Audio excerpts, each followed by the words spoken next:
आप अपने दाहिने हाथ को कभी नीचे के अंगों का स्पर्श न करें, कभी भी सर पर वस्त्र रख करके जप न करें, बिना माला पूरी हुए किसी से कोई बात न कर बैठे। जैसे आप माला जप कर रहे हैं तो ये ध्यान दीजिए कि दाहिना हाथ आपके कहीं कमर के नीचे के अंगों का स्पर्श तो नहीं किया। अगर किया है तो आप हाथ धोइए रज लगा के और पवित्र होकर फिर माला में हाथ डालिए। अब तो आश्चर्य की बात है, माला भी चल रहा, लघुशंका भी कर रहे खड़े खड़े परिक्रमा में। देखा आपको सत्संग तो मिलता नहीं ना, माला भी चल रहा है और खड़े खड़े लघुशंका भी कर रहे। ऐसा नहीं, ये माला भगवत स्वरूप है। अगर लघुशंका आई है तो वहां लघुशंका करने के लिए सोचो जहां पहले आपको जल मिले, कोई पात्र रखो, उससे जल लो, पवित्र होकर आचमन करके फिर जप करो। अगर लघुशंका करके आपने आचमन नहीं किया, हाथ नहीं धोए, पैर नहीं धोए, तो आप जो जप करोगे उसका प्रभाव आपके हृदय में काम क्रोध को प्रकट कर देगा। ये हम अपनी बात नहीं कह रहे। चित्रकूट में मरभा गुफा में कुछ दिन रहे तो नीचे मंदाकिनी बहुत सुंदर सुंदर शोभा है चित्रकूट की, बड़ा निर्मल जल है। तो वहां रात्रि में विहरण करते थे चुपचाप एकांत में। तो देखा एक शिला के ऊपर कम्बल ओढ़े हुए कोई पड़ा है। तो विचार किया कि रात्रि का समय और बीच मंदाकिनी के ऐसे त्रिकोण पत्थर पर लेटना, ये तो बड़ी विचित्र बात है। तो हम इंतजार करते रहे। वो 2 बजे उठे और बाहर मंदाकिनी के आए। फिर हमने प्रणाम किया, देखा बड़ा तेजोमय स्वरूप, जेठ का महीना और मोटा कंबल ओढ़े। आश्चर्य की बात, जब लोग कपड़ा भी नहीं ओढ़ते उस समय कंबल ओढ़े हुए थे। हम प्रणाम किया तो और मुंह घुमा के उधर चले गए। फिर हम दौड़ के गए जैसे किसी को निधि मिले, इतना आनंद का अनुभव हो रहा था। कई बार उनको दौड़ दौड़ के सामने से प्रणाम किया लेकिन कुछ बोले नहीं, पीठ करके खड़े हो गए। फिर पीछे से हमने कहा, महाराज जी हम शाम से आपका इंतजार कर रहे हैं, क्या आप हमसे एक बार भी नहीं बोलेंगे? अगर आप गुरुजन नहीं बोलेंगे तो हम जैसे अधमों का जीवन कैसे भगवत मार्ग में आगे बढ़ेगा? फिर वो बोले, उनकी दृष्टि पड़ी, इतना सुख मिला कि अब आपको क्या बताए। बड़ा आनंद का अनुभव हुआ, घबराहट सी एक अंदर हो रही थी, ऐसे सुख का अनुभव हो रहा। प्रणाम करके कहा, 1 मिनट महाराज जी बैठ जाइए, हम आपसे बात करना चाहते। वो बैठ गए कृपा करके। गले में तुलसी की कंठी थी, कोई तिलक नहीं था, एक लंगोटी थी और ऊपर से काला कंबल मोटा ओढ़े हुए थे। तेजोमय स्वरूप था, अस्थिमात्र शरीर था। प्रार्थना की कि महाराज जी आप हमारे कल्याण के लिए कृपा करके कुछ बोल दीजिए। बस अपनी तरफ से बोले थे कि जो तुम्हें गुरु मंत्र मिला है पवित्र अवस्था में उसका जप कीजिए। अगर अपवित्र अवस्था में जप करोगे तो काम वेदना प्रकट हो जाएगी और असहनशीलता आ जाएगी आपके हृदय में। हमने कहा मंत्र जपने पर भी? बोले हाँ, यदि अपवित्र अवस्था में मंत्र जपा जाएगा तो काम वेदना प्रकट हो जाएगी और असहनशीलता आ जाएगी, अर्थात क्रोध प्रकट हो जाएगा। यद्यपि हमने ये बात कहीं पढ़ी नहीं है लेकिन उन महापुरुष के मुख से सुना हुआ वेदों से भी ज्यादा प्रमाणित है, क्योंकि उनका जीवन इतना मंगलमय और पवित्र। जो पूज्य श्री राजेंद्र दास जी के यहाँ तबला बजाते हैं ना, वो युगल किशोर, वो भी उनको भी दर्शन कराए थे, वो भी देखा था उन संत को, उनसे पूछ लेना कितने तेजस्वी और तपस्वी महापुरुष थे। उन्होंने कहा कि यदि आप अपवित्र दिशा में गुरुमंत्र का जप करेंगे तो गुरुमंत्र आपके हृदय में काम वेदना प्रकट कर देगा और असहनशीलता आ जाएगी। इसलिए मंत्र जपने वाले को बहुत सावधान रहना चाहिए, सदैव पवित्र रहना चाहिए। लघुशंका करे तो जल का प्रयोग करे, शौच में जाए तो कमर के नीचे कम से कम स्नान जरूर करे। 2 बार तो पूरा स्नान करे और अगर कई बार जाना पड़े, कोई रोग है तो कमर के नीचे जरूर। और सूती वस्त्र जितने भी धारण किए वो शौच के बाद उनको धोना चाहिए। ऐसे नहीं है कि आप सब कपड़ा पहन के गए, शौच हुए आए। बस कुछ लोग तो यहाँ दर्शन होता है ऐसे रज छूते हैं, ऐसे छू लिया और बस टोटी में ऐसा नहीं। कम से कम, जब बिल्कुल कम तो 7 बार बायां हाथ धोइए, फिर उसी बाएं हाथ से रज लेकर हाथ पैर में रज लगाकर धोइए पैर में, फिर दोनों हाथ मिला करके कम से कम 5 बार रज से धोइए। आप सोचेंगे कि ये तो नाली जाम करवा देंगे हमारे बाथरूम की। थोड़ा थोड़ा रज ले लीजिए। पहले अगर साबुन लगाना है तो पहले रज के बाद साबुन मत लगाइए, रज परम पवित्र है। जितनी आप पवित्रता का निर्वाह करेंगे उतना ही आपके हृदय में मंत्र प्रकाशित होगा। जिसका शरीर अपवित्र है, मन पवित्र है, तो मंत्र कहाँ प्रकाशित होगा? इसलिए अपवित्र हाथ से कभी दाहिने हाथ को नीचे के अंगों का स्पर्श नहीं होने देना चाहिए। अगर करिए तो फिर रज लगा के धोइए। और कभी सर पे वस्त्र रख करके मंत्र नहीं जपना चाहिए। मंत्र जपते समय सर खाली होना चाहिए। और बिना माला पूरी हुए कोई भी आवश्यक बात हो तो भी नहीं करना चाहिए। यदि आपको बहुत आवश्यक हुआ और आप बोल दिए तो फिर आपको पहले 1-2 बार कीर्तन करना चाहिए। फिर जहां से माला रोका था वहां से नाम जप कीजिए, वहां से मंत्र जप कीजिए। 1-2 बार जो गुरु प्रदत्त नाम है उसका कीर्तन कीजिए, जोर से उच्चारिए। जैसे संन्यास मार्ग वाला है तो प्रणव का उच्चारण करे, अपने वैष्णव जन है, रसिक जन है तो इष्ट का नाम उच्चारण करे पश्चाताप के रूप में कि हाय माला छोड़ के मुझे बात करनी पड़ी। यदि आप अनावश्यक बोल गए, संसारिक बात बोल गए तो आपके जप का प्रभाव आपके हृदय में नहीं पड़ेगा। माला बिना पूरी हुए यदि आप बीच में बिना आवश्यक की बात बोल गए तो माला का प्रभाव आपके चित्त में नहीं पड़ेगा। इसलिए अपने लोगों के ऊपर कोई प्रभाव नहीं पड़ रहा। माला लिए हो प्रपंच की बात कर रहे हैं, माला लिए हैं दूसरे की निंदा कर रहे हैं, माला लिए हैं संसारिक बातें कर रहे हैं। सावधान, जितने समय जप में बैठो तो सिर्फ जप में हो। अगर आप हर समय जप कर रहे हैं तो आज जब तक माला पूरी ना हो जाए तब तक बात न करें। और बात भी करें तो भागवतिक बात होनी चाहिए, अनावश्यक बेकार की बातें नहीं होनी चाहिए। जब आप अनावश्यक कोई बात कर ले तो नाम कीर्तन करके ही माला प्रारंभ करें। और ध्यान रखें जब जप पूरा हो जाए तो आचमन करके किससे इससे बोले, और जब बात पूरी हो जाए तो आचमन करके फिर जप करें। ये मंत्र जप का विधान है। नाम जप में भी जब तक माला पूरी ना हो तब तक बीच में नहीं बोलना चाहिए। यदि जप करते समय आप अश्लील शब्द बोलेंगे, गंदे शब्द बोलेंगे तो आपका जप हृदय में प्रकाशित नहीं होगा। यदि जप अपवित्र जगह में बैठ के करेंगे तो आपका मंत्र प्रकाशित हृदय में नहीं होगा। वृंदावन धाम में तो सब परम पावन है, कहीं भी बैठ के कर सकते हैं। जप करते समय यदि सोच या लघुशंका लगे तो कभी रोकना नहीं चाहिए। यदि रोकोगे तो सोच और लघुशंका का जप होगा, मंत्र का नहीं। इसलिए माला पूरी करके और पवित्र स्थान पे माला विराजमान करके। कई मालाएं यहाँ मिलती है, बोले माला झोरी छूट गई है। जानते हो जिसका माला खो जाता है उसका आधा जप चला जाता है। जितना अपने जीवन में जप किया, माला गया तो आधा जप जो है आपका उसके पास चला गया जो आपकी माला ले लिया। इसलिए माला को प्राणों से भी प्यारी बचा के रखो। जब आपके हाथ में माला हो तो किसी को प्रणाम मत करो। अगर प्रणाम करने की तत्काल आवश्यकता पड़ी तो माला को ऐसे सर पर रख के दाहिने हाथ से और मस्तक धरती पे रख दो। अगर किसी के चरण स्पर्श कर रहे हैं आप दाहिने हाथ से तो फिर पहले हाथ धोइए तब माला में हाथ डालिए। ऐसे नहीं कि ऐसे माला निकाली, चरण छू लिए, फिर माला में कर लिए, ऐसा नहीं करना चाहिए। माला भगवत स्वरूप है, परम पवित्र है, उसको ऐसे अपवित्र भाव। अब किसी के चरण छू के फिर माला में, ऐसा चरण छूने वाले को भी अपराध और छुआने वाले को भी अपराध लगता है। इसलिए सत्संग में कम से कम इतना तो ज्ञान रख लेना चाहिए, आप माला लिए हुए हैं और आप उसी हाथ से चरण छू रहे हैं, उसी हाथ से फिर माला, ऐसा ना कीजिए। अगर किसी को प्रणाम करना है तो पंचांग दूर से प्रणाम कर लो, साष्टांग प्रणाम कर लो, माला को ऐसे सर पे विराजमान कर लो। अगर चरण स्पर्श ही करना है तो माला को गले पे विराजमान करके फिर उनके चरण स्पर्श करो और हाथ धो के फिर माला जप करो, ऐसा करो। जब मंत्र का जप करें तो उसके साथ इष्ट का जरूर चिंतन होना चाहिए। मंत्र का जब कर रहे हो तो इष्ट का चिंतन जरूर होना चाहिए। अपवित्र वस्त्र नहीं होने चाहिए। जब मंत्र जप कर रहा हो गुरु मंत्र तो पवित्र अवस्था में करे। नाम तो अपवित्रा पवित्रो वा सर्वावस्थांगतो पिवा या स्मृत पुंडरीकाक्षम स्वाभ्यांतरा शुचि। नाम तो किसी भी अवस्था में आप जप सकते हैं, चाहे पवित्र हो चाहे पवित्र हो, नाम तो परम मंगलमय है। पर नाम के साथ भी ये नियम है कि बिना माला पूरी हुई आप नाम की और बीच में मत बोलिए।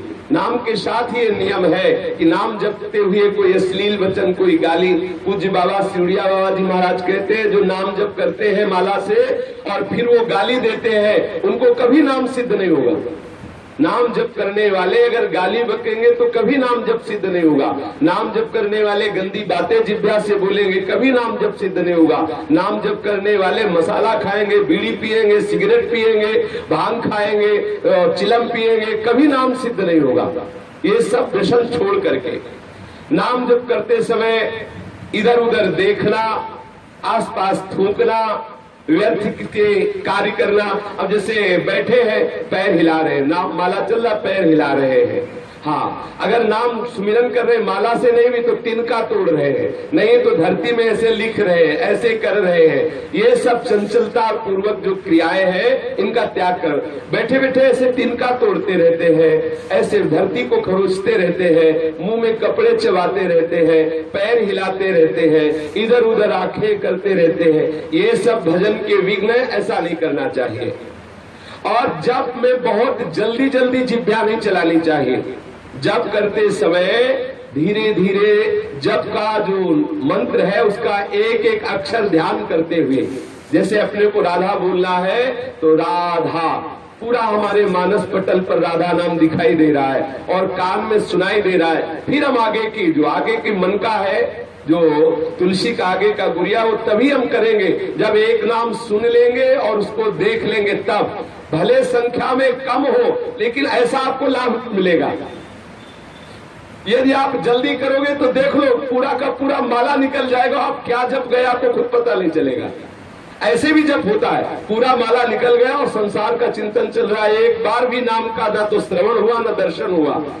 इसलिए जप में जल्दीबाजी न करे, धीरे धीरे जप करे। ऐसे मानो आपके नेत्रों के सामने लिखा हो, भले थोड़ा जप हो, आप इसकी चिंता न करें। इस तरह जप करने से आपके हृदय में बहुत बड़ा प्रभाव पड़ेगा, मन चंचलता शून्य हो जाएगा। कभी मंत्र का उच्चारण नहीं करना चाहिए। मंत्र जितना धीमे होगा उतना ही लाभ होगा। जैसे वाचिक मंत्र जपने का विधान नहीं है, उपांश या मानसिक ही जपने का विधान है। अगर वाचिक मंत्र उच्चारण कर दिया तो धीरे धीरे आपके हृदय में आपराधिक प्रवृत्तियां जागृत हो जाएंगी। और आजकल हमारी बुद्धि इतनी भ्रष्ट हो गई है कि हम द्वादशाक्षर मंत्र, पंचाक्षर मंत्रों का कीर्तन करते हैं। भागवत आज में अपने लोग कीर्तन करते हैं द्वादशाक्षर मंत्र का, पंचाक्षर मंत्र का। और शास्त्रीय विधान है, जब गुरु मंत्र दिया जाता था तो घंटा शंख बजाया जाता था। किस लिए? इसीलिए कि मंत्र उच्चारण में सुनाई दे। और गुरु शिष्य दोनों कपड़े से ढक जाते थे। किस लिए? कि कोई ओठ हिलता हुआ अंदाज न लगा पावे कि क्या मंत्र दिया। आज हम उन महागुप्त मंत्रों का कीर्तन करते हैं। गायत्री मंत्र, पंचाक्षर मंत्र, द्वादशाक्षर मंत्र है। मंत्र का गान करने से मंत्र जो है अमंगल करता है। मंत्र जितना गुप्त रखा जाता है उतना ही वो प्रभावित होता है। और कीर्तन जितना उच्च स्वर से किया जाता है उतना ही मंगल होता है। वाचिक से 10 गुना उपांशु और उपांशु से 100 गुना मानसिक। अगर मानसिक मंत्र जप होने लगे तो बहुत शीघ्र भगवत अनुराग प्रकट हो जाए। मंत्र का कभी उच्चारण नहीं करना चाहिए, कीर्तन मंत्र का नहीं करना चाहिए, और नाम को कभी धीरे से नहीं बोलना चाहिए। उच्च स्वरस्तम बद सर्वदैव, ऊंचे स्वर से सदैव नाम का कीर्तन करना चाहिए। जब तक जप किया जाए ये बात मन में जरूर रहनी चाहिए कि कोई भी विषय भोग का संकल्प न बनने पावे। बहुत ध्यान देने की बात है। जब आप जप कर रहे हो एकाग्रता पूर्वक तो कोई भी विषय भोग का संकल्प ना बनने पावे। यदि विषय भोग का संकल्प बना तो जप की जो ऊर्जा है वो आपके संकल्प पूर्ति में जाने लगेगी। अगर आप किसी भी विषय भोग का संकल्प करेंगे जप करते हुए तो जप का जो पावर है वो आपको वो विषय भोग प्रदान करेगा। जितनी मात्रा में आप जप कर रहे हैं और उतना आपकी जो सामर्थ्य आई है, वो विषय जिसका संकल्प कर रहे हैं भोगने का, वो विषय आपको प्राप्त हो जाएगा। लेकिन भगवत प्राप्ति में बाधा खड़ी हो जाएगी। कुछ साधक बड़े हर्षित होते हैं जब उनका संकल्प पूरा होता है। बोले हमने जो सोचा वही हो गया। अरे रो, अपराध हो गया। जो तुम सोचते हो वही हो रहा है। बड़ा घाटा हो रहा है, बड़ा खतरा हो रहा है। रो प्रभु से कि बंद करो ये हमारे मन की बात होना। आप अपने मन की बात करो, मेरे मन की नहीं। सारा भजन मिटिया मेट होता जा रहा है और हम लोग सोचते हम सिद्ध हो गए। अपने लोगों को लगता है हम बड़ा लाभ प्राप्त करें। हम जो सोचते वही हो रहा है, घाटा हो रहा है। हम जो सोचे और वही हो जाए तो तुम्हारे भजन की जो ऊर्जा है वो खर्चा हो रही है, आपके पास कुछ नहीं रह रहा है। यदि आपका संकल्प सिद्ध होने लगे तो बहुत बड़ी हानि हो गई, बड़ा अमंगल हो गया। सदैव इस बात से बचना चाहिए कि भजन के समय कोई संकल्प ना बनने पावे। इसके लिए श्रीधाम वास करते हुए अधिकतर भूमि शयन का अभ्यास किया जाए। भूमि शयन का अभ्यास किया जाए, ज्यादा से ज्यादा ब्रह्मचर्य रहा जाए, अधिक समय तक मौन वृत्ति रहे, या संपूर्ण मौन या विचार मौन। विचार मौन में यह है कि जब कोई आवश्यक बात हो तो बहुत कम शब्दों में विचार पूर्वक उत्तर दे दे और गुरु सेवारत रहा जाए। यदि भजन को पूर्ण करना है तो जिनका दिया हुआ मंत्र है उनकी अधीनता स्वीकार करें, उनकी आज्ञा का पालन करें। गुरु सेवा परायण होकर यदि मंत्र जपा जाए तो बहुत शीघ्र सिद्धि प्राप्त हो जाती है। और गुरु सेवा तज करे जयान, यह अधर्म यह सबहान, कान नरस कल मेरा है। जो गुरुदेव की अवहेलना करके सोचे कि अब हमें तो मंत्र मिल ही गया है, अब इनसे जप करके सिद्धि प्राप्त कर लेंगे, बोले अधर्म हो रहा है, बड़ी हानि हो जाएगी, मंत्र सिद्ध नहीं हो पाएगा। तो गुरुदेव की सेवा और 2 काल कम से कम स्नान, 2 बार स्नान, कोई भी पाप कर्म न बनने पावे सावधानी, नित्य ठाकुर सेवा और नित्य बैठकर परस्पर हरि चर्चा करना और नित्य अपने इष्ट की स्तुति करना और जो नियम निष्ठा दिया गया है जप का उसे पूर्ण रूप से निभाना। यदि ऐसा किया जाए तो मंत्र सिद्ध होने लगता है। और मंत्र सिद्ध होने पर भी यदि हमारे हृदय में तनिक भी संत निंदा का भाव आ गया तो सब बराबर हो जाएगा। भक्तन निंदा अति बुरी भूल करे जिन कोए, क्या है कि सुकृत बहु जन्म के छिल में डाले खोए। कितनी बड़ी हानि हो गई। यदि आप मंत्र सिद्धावस्था तक पहुंच रहे हैं तो एक जगह डरते रहे कि किसी वैष्णव की ना तो निंदा सुनेंगे ना करेंगे। यदि वैष्णव निंदा हो गई आपसे तो बहुत जन्मों के किए हुए सुकृत उसी समय नष्ट हो गए, फिर आपको बहुत काल लगेगा उस स्थिति में पहुंचने के लिए। इसलिए सदैव वैष्णव निंदा से बचते हुए ना तो जप करने वाले को पराई स्त्री से संभाषण करना चाहिए, ना किसी पतित से कोई संबंध रखना चाहिए। जिसने अपने व्रत को छोड़ दिया हो, त्याग दिया हो, ऐसे का संग नहीं करना चाहिए। जो नास्तिक है, भगवत आराधन नहीं करता है, उसका कभी संभाषण या किसी भी तरह से संग नहीं करना चाहिए। अपने इष्ट और गुरु के उच्छिष्ट के सिवा किसी का उच्छिष्ट नहीं पाना चाहिए। कभी झूठ नहीं बोलना चाहिए, कभी कुटिलता पूर्वक बोलना, अपने हृदय में जो छुपा के बोलने की आदत है वो बोलना नहीं चाहिए। किसी के अनुष्ठान को देख करके हृदय में ईर्ष्या नहीं करनी चाहिए। कोई बहुत जप अनुष्ठान या भजन कर रहा है, हमारे हृदय में ईर्ष्या नहीं होनी चाहिए। ईर्ष्या होगी तो निंदा जरूर हो जाएगी। अरे क्या जप करते हैं, जप भी करते हैं और वो भी करते हैं, ऐसा करते हैं, निंदा करने की भाव आ जाएगी। जप करने वाले को कभी अपने इष्ट की शपथ नहीं खानी चाहिए। ध्यान देने की बात है। या आप छोटी सी छोटी बात में वो ठाकुर जी की कसम को बोले, भगवान कसम कहते हैं, जमुना कसम कहते हैं, गंगा कसम कहते हैं, अपने इष्ट की धाम की कसम, ऐसा कभी नहीं करना चाहिए। जप करने वाले को, सुमिरन करने वाले को, आराधना करने वाले को चाहे प्राण चले जाए कभी कसम नहीं खानी चाहिए कि हम भगवान की कसम खाते हैं। ऐसा नहीं किया, एक बार बता दिया, नहीं किया, मानो ना मानो तुम्हारी जो मर्जी आवे सो करो। अपने ठाकुर की कसम थोड़ी खानी है, अपने प्राणाराध्य को थोड़ी साक्षी देना है। कभी ऐसा नहीं करना चाहिए। यहाँ मना किया जा रहा है कि जो भगत सुमिरन करता है, भजन करता है, उसे सावधानी रखनी, कभी अपने इष्ट की शपथ नहीं। अनुष्ठान या भजन शुरू करने पर ये ध्यान रखना है कि मरण सोच में कभी भोजन नहीं पाना है। वो जो तेरही और वो क्या कहते दसवां जो शब्द कहता है, 10वें दिन को क्या कहते हैं इससे शास्त्रीय शब्दों में, दशा, हाँ ऐसा कुछ नहीं, हाँ ऐसे बोलते हैं। कपड़े लिखे तो शब्द नहीं आते हमारे। मरण सोच का अन्न नहीं पाना चाहिए, जरूर ध्यान रखना चाहिए। जब तक वो ब्राह्मण लोग ना पाले तब तक नहीं पाना चाहिए।